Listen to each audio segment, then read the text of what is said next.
Would you like to bring a partner into your business? But you've heard the horror stories of all the divorces with partnerships that make it really tough to operate. Well, let's share a little bit of a secret about how you can bring a partner into your business if this is the right move for you. And we're going to minimize the impact of bad and messy divorces that destroy businesses. So in the old days, we had a partnership where two people decided, hey, I'm going to bring some skills and you're going to bring some skills or money, and we're going to put them together and make a great business. Well, just like marriages, these all start off great. Everybody is happy, excited, and ready to go. But the problem always comes into later on down the road. Am I being treated unfairly? Did she get more than I did? Did he not do his fair share? All of these questions start coming about, and little things pop up that make you doubt your partner. So if this were a marriage, we'd have to make decisions whether we were going to be angry and fight, or if we were going to get a divorce or separation. All of those things are terribly messy, and we want to avoid them at all costs. So let's do that with a business, and let's talk about some scenarios there. So in the business, if you decided that you were mad at your partner, you needed to leave, there was some reason you needed to exit or you had to get out of that relationship. Well,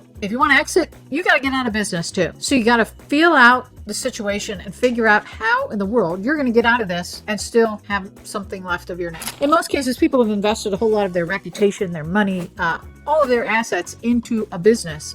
And it's very difficult to walk away. A lot of cases, people are declaring bankruptcy and going to court and have messy strategies that we just don't like. So a long time ago, I fought into a couple of these cases where people had some bad exits, and we were looking for an alternative to this. What if we really feel like that partner has something great to bring to the table? There are a lot of risks. How do we mitigate that? Well, let's talk about a joint venture. I think this is an answer to a lot of problems in the world right now and has some win-win benefits for both people involved. So a joint venture, let's talk about this for a moment. We'll go into joint ventures all the time with their vendors. Vendors are really your partners in business. But if you get mad at a vendor, you fire them and you find another one to replace them. Why can't we do the same thing with partners? All right, let's go through a little scenario. Let's say that Jim and Judy want to go into business together. And Jim is a heck of a salesman. And Judy, she has the skills to perform all the services to a T. She is the best. These two each have some valuable skills for the business. So in the old days, they would go into business together. But let's say that Judy gets tired and she doesn't want to do the stuff, and Jim's charging too little of a price for her,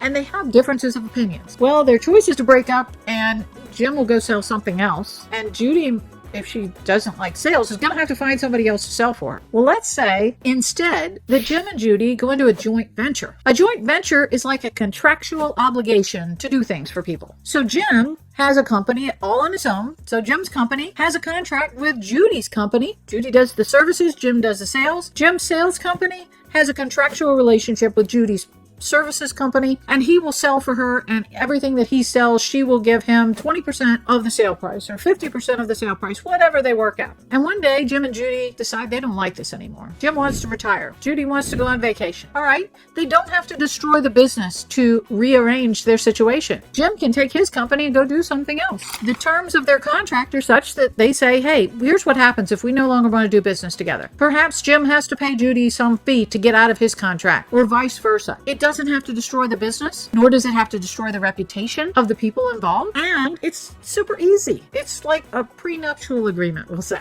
They've pre-decided what's going to happen if they don't want this situation anymore, or if it needs to change in some capacity. They can renegotiate their contract. Now, the magical piece of each of these things that I run across as a CPA all the time is that in a partnership, what happens if both people don't want to do something? So let's say it's a health insurance plan, and Jim wants a Cadillac plan, and Judy says, I'll just take one that's catastrophic. Well, as a group, because they're operating as one business, they may have to settle on the same thing. Also, payroll.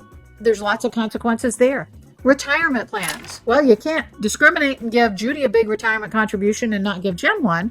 So we have to change how we do that. One of the best ways to do that is to allow each of them to have their own company and create their own tax advice and advantages. So using a joint venture is a great way to work in a business relationship with another partner or multiple partners. Give that a shot. I'm curious to hear if you have had any situations where that would help you. I'm happy to hear, and thank you.